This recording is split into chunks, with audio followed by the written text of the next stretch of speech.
Parents of a woman who was murdered in 2016 by her boyfriend are talking tonight after her killer agreed to a plea deal in court today. 32-year-old Nigel Green, who confessed to the brutal killing of Castellanos, will be going to prison for 40 years. Our Bill Churchwell was there at the courthouse today to tell us why the victim's parents are not happy with that deal. Bill.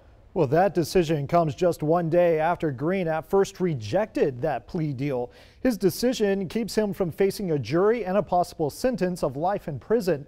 Castellanos' parents are shocked by that outcome.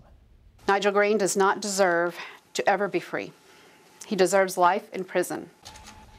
Robin and Milo Castellanos were able to speak directly to Green in Judge Jack Polcher's courtroom after he accepted that plea deal, saying their daughter's life is worth more than 40 years. Green confessed to killing his girlfriend 2 years ago. The victim's parents alleged Green had a history of domestic abuse with their daughter. They wanted the case to go to trial.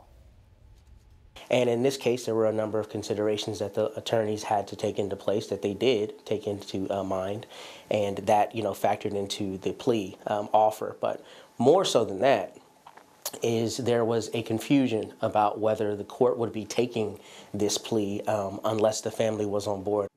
Well, the victim's family says they were not on board with that plea deal. Karina's father also spoke out. He does not want to see anyone else go through the loss and pain of what his family is experiencing. And unfortunately, she paid the ultimate price. Domestic violence is real. It's real, and it's hurtful. Please, get help, get away. Do whatever you can, okay? This is what happens when you don't get away from a domestic abuse situation.